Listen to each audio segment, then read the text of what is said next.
네, 우리 말씀을 듣기 전에 잠시 기도하겠습니다. 하나님 감사합니다. 저희가 이 말씀을 주님 앞에 나누고자 합니다. 주님께서 저희 가운데 말씀하여 주시고 이 말씀의 능력이 우리 삶을 새롭게 되는 그 일들이 있게 하여 주시옵소서. 주님께 감사 찬양을 드렸고 예수님의 이름으로 기도하였습니다. 네, 한 주간 어떻게 보내셨습니까? 우리 아까 인사했지만 우리 한 번 더 인사했으면 좋겠습니다. 앞뒤 분들에게 한 주간 어떻게 보내셨습니까? 잘 보내셨습니까? 네, 오늘 권위 있는 자와 같고라는 말씀으로 같이 말씀 나누기를 원합니다. 여러분께 몇 번 말씀을 드린 적이 있지만 십자가에 예수님께서 달리시기 전에 공생의 기간 동안에 이 하셨던 예수님의 사역을 복음서는 몇 가지로 요약을 해주고 있는 것 같습니다. 제자를 부르신 것과 천국 복음을 가르치신 것, 그리고 귀신을 쫓고 병을 고치신 것으로 요약할 수 있을 것입니다. 그러나 사실 이 모든 것에 대해서 성경이 말해주고 있는 것 한 가지라는 사실을 우리는 기억할 필요가 있습니다. 바로 이제 악의 통치의 시대가 끝나고 하나님의 통치가 시작되었다라는 것이죠. 예수님께서 제자를 부르신 것이나 복음을 가르치신 것이나 그리고 귀신을 쫓으시고 병을 고치신 사건 모두가 한 가지 사실, 곧 이제 하나님의 통치가 시작되었다는 것을 보여주는 표적이라는 것입니다. 물론 이 말이 현재 귀신 들림이라든지 병이 나아진다는 것을 부정한다는 것은 아닙니다. 목회를 하면서 하나님께서 보여주시는 많은 일들 가운데서는 정말로 귀신이 쫓아나야지고 귀신 들린 자들 가운데 회복되어지는, 복음으로 회복되어지는 일들이 심심치 않게 경험하게 되었기 때문입니다. 그럼에도 불구하고 오늘 복음서가 가르치는 예수와 예수께서 하시는 그 사역이 의미하는 본질에는 하나님의 나라가 우리 가운데 도래했다라는 것을 보여주기 위한 것이라는 것을 우리는 기억할 필요가 있습니다.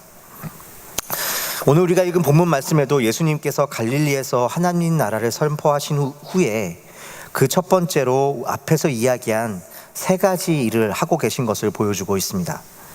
제자를 부르신 일과 안식일에 회당에 들어가셔서 천국 복음을 가르치신 일과 그리고 거기서 귀신 들린 자에게 귀신을 쫓아내신 일입니다. 서로 달라 보이는 이 모든 일을 통해 마가가 전하고 있는 내용은 무엇일까요? 오늘 말씀에 반복되어져 나오는 한 단어가 있는데 그것은 바로 권위라고 하는 단어입니다. 물론 맨 앞에 나와 있는 제자를 부르신 사건에서는 이 권위라는 단어가 직접적으로 등장하는 것 같지는 않습니다. 그러나 예수님의 제자를 부르신 이 장면에서도 마가는 보이지 않게 그 예수님의 권위에 대한 이야기를 하고 있는 것을 우리는 볼 수가 있습니다. 예수님은 갈릴리를 지나시면서 시몬과 그의 형제 안드레를 보시고 나를 따라오라고 말씀하시고는 그들을 사람을 낚는 어부가 되게 하겠다고 말씀하십니다. 그러자 그들은 곧 그물을 버려두고 예수를 쫓았다고 말씀을 전해주고 있습니다. 예수님은 조금 더 가시다가 이번에는 배에서 그물을 깃고 있는 세베대의 아들 야고보와 그 형제 요한을 보시고는 그들을 부르십니다. 그러자 야고보와 요한도 예수님의 말씀에 순종해서 그 아버지 세베대와 품꾼들까지도 버려두고 예수를 따랐다라고 말씀해 주고 있습니다. 예수님께서 처음 이 4명의 제자들을 부르시는 장면을 보면 몇 가지 공통점을 볼 수가 있습니다. 먼저는 예수께서 그들을 먼저 보셨고 또 먼저 그들을 부르시고 계시다는 것입니다.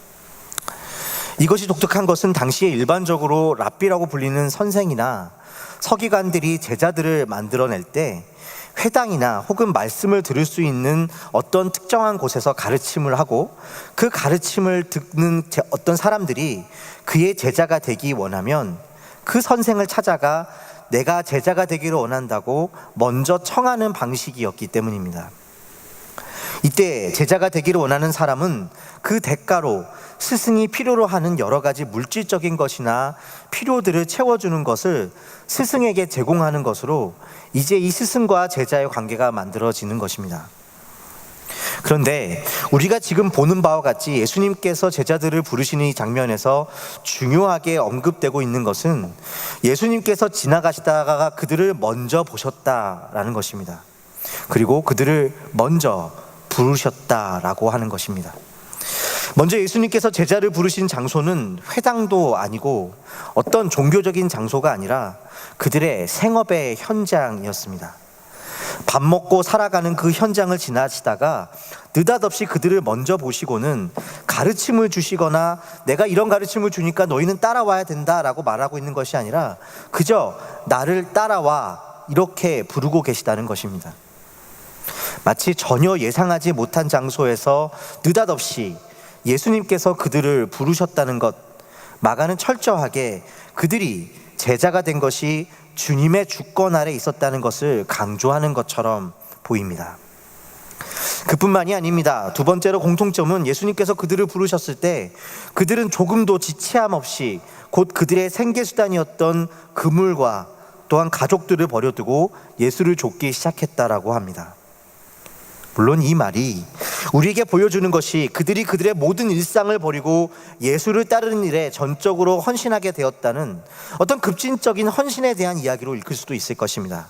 그러나 마가가 이 일을 통해 강조하고 있는 것은 그들이 직업을 버렸다거나 가족 부양에 대한 의무를 버리고 예수님을 따랐기에 우리도 그처럼 풀타임 헌신을 해야 한다는 의미가 아닌 것으로 보입니다.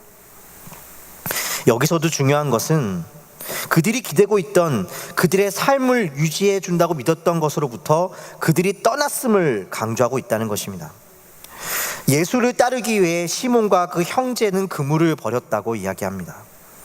그리고 세베대 아들 야고보와 그 형제 요한은 아버지 세베대와 품꾼과 배를 떠났다라고 이야기합니다. 어부로서 그들이 버린 것들은 비슷한 것 같지만 마가는 조금 다르게 설명을 하고 있는 것을 보여주고 있는 것이죠. 그들이 버린 것은 자기가 잘하는 것들이자 그들이 스스로의 삶을 유지해 준다고 믿었던 삶의 기반이었습니다. 예수께서 그들을 부르실 때 어쩌면 당시 기준에서는 그들이 스승으로서 예수를 모시는 데 있어 반드시 제공되어야 했던 재물들을 만들 수 있는 생계의 수단이자 스스로를 스승인 예수에게 유용하고 가치 있게 만들어 준 것이라고 믿었던 것을 그들이 떠났다라고 말해주는 것입니다. 누군가에는 그것은 명성일 수도 있고 누군가에게는 재정일 수도 있고 또 누군가에게는 자신이 가진 네트워크나 기술일 수도 있을 것입니다. 그러나 예수께서 그들을 부르실 때에는 그것을 떠나 자신을 따를 것을 말씀하시고 부르십니다. 이것은 우리가 가진 것들을 버려라라는 의미라기보다는 1차적으로 예수께서 우리를 부르실 때 우리를 유용성이 아니라 인격적으로 부르고 계시다는 것, 그것을 보여주고 계시다는 것입니다. 이것은 사실 제자와 스승의 관계가 아닌 것처럼 보입니다. 그들이 예수를 모시는 것이 아니라 예수께서 그들을 보살피겠다고 말씀하고 계신 것처럼 보이기 때문입니다. 사실 주인으로서 예수께서 제자를 부르고 계시다는 것을 우리는 이 말씀에서 확인할 수 있는 것입니다. 보스턴의 한 청년 집회에서 청년들을 만나면 참 귀하다는 생각이 들 때가 많았습니다. 좋은 재능과 탤런트를 가지고 하나님께 쓰임받고자 공부하고 산다고 말하는 이 친구들을 만나면 저는 참 귀하다라는 생각을 지울 수가 없습니다. 그럼에도 너희가 유용하기 때문이 아니라 하나님께 너희를 부르신 것은 이와 같이 인격적으로 부르고 계시다, 이런 이야기를 하면 주님이 우리의 재능을 필요로 하는 것이 아니라 우리의 주인으로 부르고 계시기 때문에 나중에 어쩌면 우리가 하는 이 공부가 아니라 완전히 다른 영역, 하나님께서 인격적 관계 가운데 너희를 쓰시고 일하시는 것을 볼 때가 있다라는 이야기를 해주면 이 청년들이 당황하기 시작할 때가 있습니다.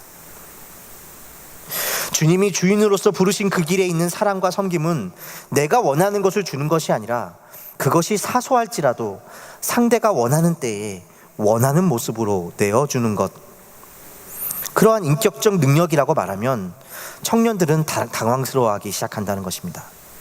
그동안 너희가 얼마나 하나님 나라의 귀한 자원이냐, 너희가 가지고 있는 그 귀한 탤런트와 기회들과 학위와 너희들이 가진 기술과 네트워크를 통해서 하나님께서 너희를 쓰실 것이다 라고 말하고, 그렇기 때문에 너희가 공부해라 라고 말을 듣다가 예수님께서 1차적으로 너희를 그렇게 부르시지 않는다는 말을 들으면 당황스러워하기 시작한다는 것입니다. 예수의 주대심의 복음이 아닌 자기 중심의 복음을 들어왔기 때문입니다. 주님이 우리를 부르실 때 주님은 우리가 가진 것들에 기대지 않으시고 종이 가진 무언가를 필요로 하는 사람이 아니라 주인됨의 권위로 마땅한 모든 것을 요구하며 부르십니다. 이것이 예수님의 권위와 그로 말미암아 우리와 맺으시는 관계의 독특함이자 복음이 가지시는 능력입니다. 그렇다면 예수님의 이러한 권위는 어떻게 우리 가운데 드러나고 하나님의 나라와 어떠한 관계가 있는 것일까요? 우리가 하나님의 나라의 삶을 살아가는데 이 권위가 중요한 이유는 무엇일까요? 본문은 제자를 부르신 예수님께서 제자들과 더불어 갈릴리 지역의 가버나움이라는 곳에 있던 회당에 들어가 가르치신 일을 소개하고 있습니다. 그날은 안식일이었습니다. 유대인들은 성전이 파괴되고 포로가 되어 이방 땅에서 살던 시절부터 이 회당이라는 이름으로 안식일에 모여 하나님을 찬양하고 말씀을 읽고 때로 각자의 해석을 나누기도 했고, 때로 말씀에 대한 교육을 받은 랍비들을 초청하여 강론을 듣기도 했습니다. 예수님의 시대에 성전이 있었지만 여전히 그 전통대로 유대인들은 각 고장마다 있는 이 회당에서 안식일마다 모여서 예배를 드리고 말씀을 읽었고 돌아가면서 이 말씀에 대한 자기의 의견을 나누기도 했습니다. 예수님께서도 안식일에 자연스럽게 유대인의 남자로서 그 주에 읽혀진 말씀을 듣고는 그곳에 서서 가르침을 나누셨던 것으로 보입니다. 그런데 예수님의 말씀을 들은 무스 사람들, 그러니까 그곳에 있던 모든 사람들의 입에서 다음과 같은 고백이 흘러나오게 되었습니다. 마가복음 1장 22절의 말씀입니다. 무스 사람이 그의 교훈에 놀라니 이는 그가 가르치시는 것이 권위 있는 자와 같고 서기관들과 같이 아미함일러라.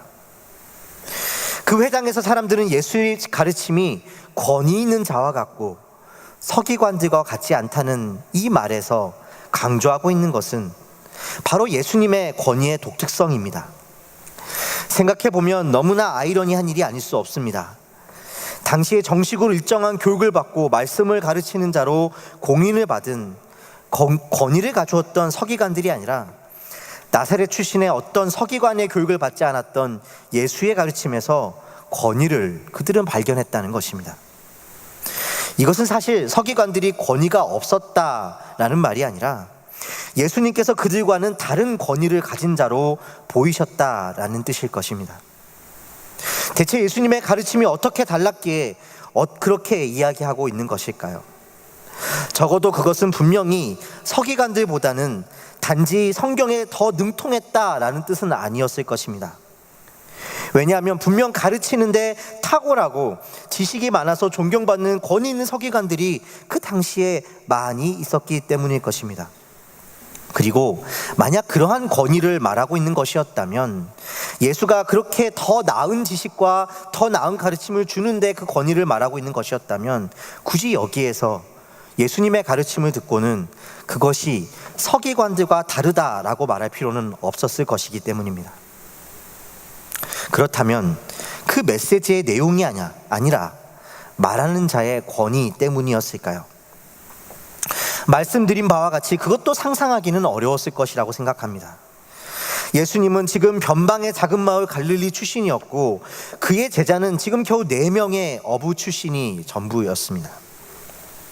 이때가 특히 예수님의 사역의 초기였다는 것을 생각하면 사실 예수님이 그동안 가지고 있는 어떤 소문이나 명성을 듣고 그의 가르침에 권위를 부여했다고 말하기도 어려웠기 때문일 것입니다. 그러나 그럼에도 불구하고 사람들은 그의 가르침을 듣고 예수가 권위 있는 자와 같았다라고 고백하고 있는 것입니다. 예수님께서 가지셨던 그 권위는 그렇다면 무엇을 말하고 있는 것일까요? 예수님의 권위는 어디에서 왔고 어떻게 다르다는 것일까요? 오늘 말씀은 구체적으로 예수님께서 어떤 말씀을 가르치시는지에 대해 말해주고 있는 것 같지는 않기 때문에 어쩌면 마가도 그 가르침의 탁월함이라든가 예수님의 배경을 통해 이것을 설명하고 있는 것처럼 보이지는 않습니다. 대신에 마가는 그 다음에 이 회당에서 일어난 한 사건을 통해 이 권위가 무엇인지를 우리에게 밝혀주고 있는 것처럼 보입니다. 마가복음 1장 23절에서 27절까지의 말씀입니다. 마침 그들의 회당에 더러운 귀신 들린 사람이 있어 소리질러 이르되 나사렛 예수여 우리가 당신과 무슨 상관이 있나이까? 우리를 멸하러 왔나이까? 나는 당신이 누구인 줄 아노니 하나님의 거룩한 자니이다. 예수께서 꾸짖어 이르시되 잠잠하고 그 사람에게서 나오라 하시니 더러운 귀신이 그 사람에게 경련을 일으키고 큰 소리를 지르며 나오는지라. 다 놀라 서로 물어 이르되 이는 어찌미냐? 권위 있는 새 교훈이로다. 더러운 귀신들에게 명한즉 순종하는도다 하더라. 예수님께서 말씀을 가르치실 때 갑자기 그 회당에 앉아있던 더러운 귀신들이 들린 사람이 소리를 지르기 시작합니다. 나사렛 예수여 우리가 당신과 무슨 상관이 있나이까? 우리를 멸하러 왔나이까? 소리 지르기 시작합니다. 주님은 잠잠하고 그 귀신에게서 나오라고 말씀하셨고 더러운 귀신이 순종하고 나오게 되었다는 이야기입니다. 사람들은 다 놀라 말하기를 더러운 귀신들도 순종하는 이 권위 있는 새 교훈은 무엇이냐고 말했다고 마가는 기록하고 있습니다. 여기서도 사람들은 예수의 권위에 놀랐다는 것이죠. 서기관들과 예수님이 이 새로운 교훈과 권위가 다른 것은 그것이 더러운 귀신마저 순종시키고 그것을 내어 쫓으실 수도 있는 권위였기 때문이라는 것입니다. 여기서 중요한 사실은 예수님께서 귀신들과 싸우신 것이 아니라 귀신마저 순종했다고 이야기하는 것입니다. 사실 당시에도 이러한 귀신을 내어 쫓는 사역을 하는 사람들이 없었던 것은 아니었습니다. 그러나 예수님의 사역에서 독특한 점은 주님이 지금 어떤 주문이나 도구를 이용해서 그들과 싸우고 계신 것이 아니라 그 사단 마귀를 말씀으로 제어하고, 그러니까 주님께 마귀도 순종하는 권위를 가지고 계시다고 보여주고 있다는 것입니다. 이 귀신 들린 자는 누구입니까? 이 귀신 들린 자를 소개하는 이 구절을 헬라어로 보면 마가는 이 사람이 더러운 귀신 안에 있다라고 표현하고 있는 것을 볼 수가 있습니다. 이 안에 있다는 말은 그러니까 귀신 들림이란 자유를 잃고 귀신의 통제를 받고 있는 상태를 보여주고 있다는 것입니다. 귀신의 통치란 구체적으로 무엇을 말하는 것일까요? 먼저 그것은 단지 한 사람의 특별한 상황이나 종교성만을 말해주는 것 같지는 않습니다. 유대인들에게 있어 회당은 거룩한 곳이고 특히나 안식일에 회당은 정결해야만 하는 곳이었습니다. 유대인들에게 있어 자신을 정결히 하는 것이란 더러운 것, 불결한 것으로부터 자신을 분리하는 것이었습니다.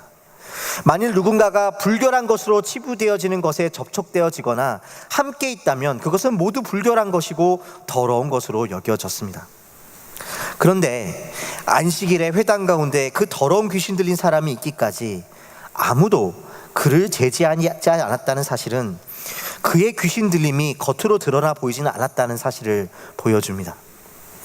그리고 동시에 그가 그 자리에 있었다는 사실은 회당에 있는 자들 모두가 사실은 스스로 정결케 한 자들임에도 불구하고, 믿고 있었음에도 불구하고 그 한 사람이 아니라 그들 모두가 부정한 자들이었음이 지금 드러나고 있는 것이었죠.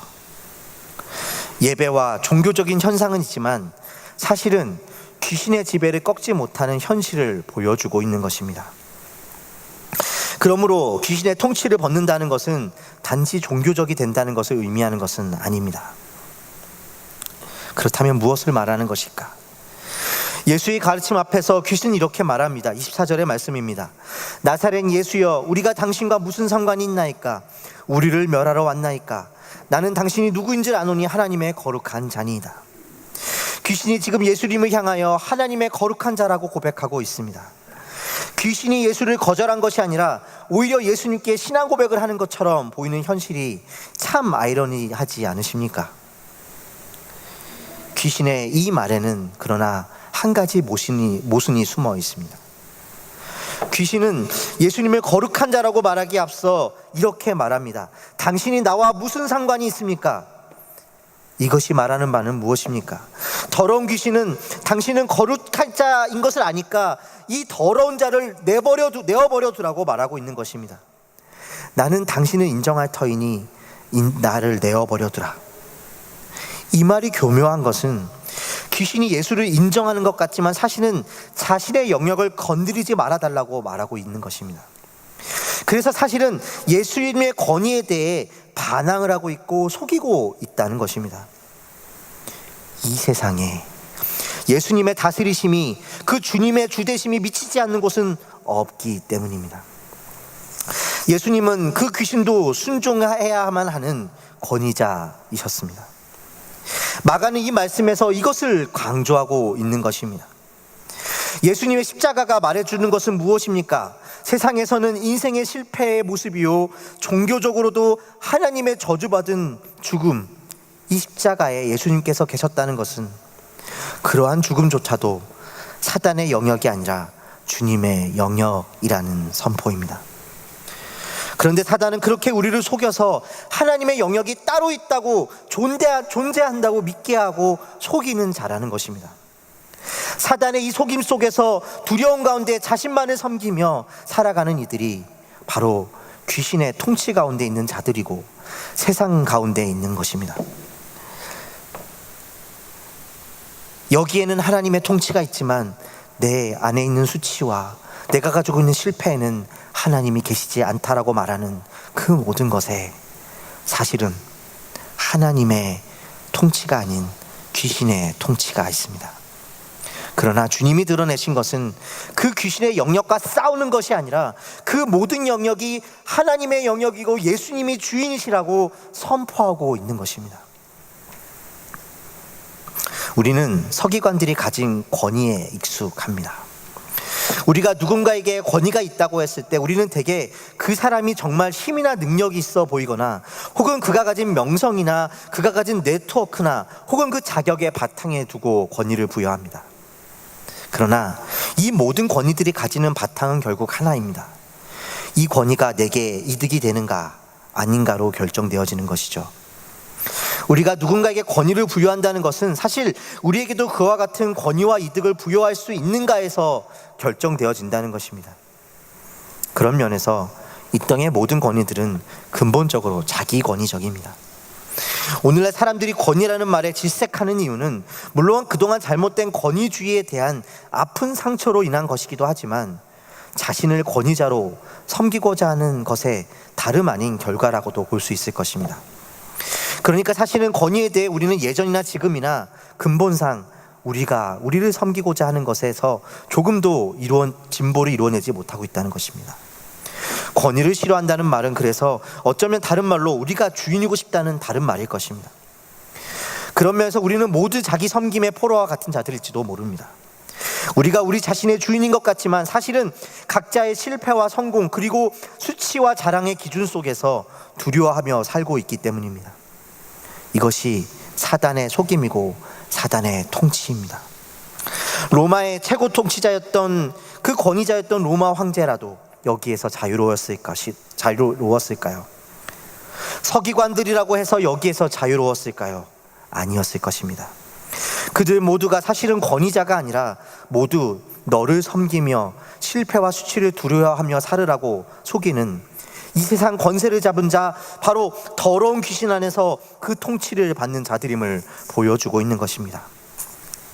오직 예수님은 그러나 다른 권위자로 우리에게 오십니다. 예수님은 제자들에게 그러하셨듯 그러한 것들에 기대지 않으시는 진정한 권위자로 우리에게 찾아오십니다. 사단의 권세는 속이는 권세입니다. 예수의 조대심이 통하지 않는 우리 삶과 우리 가운데 있는 이웃의 조건이 있다라고 말하고 있는 것입니다. 수치와 실패의 십자가에서 우리를 구원하신 예수님이 나의 한 부분이 아니라 우리의 그 모든 실패와 수치에서도 모든 것의 주님이시라고 고백하시기를 바랍니다.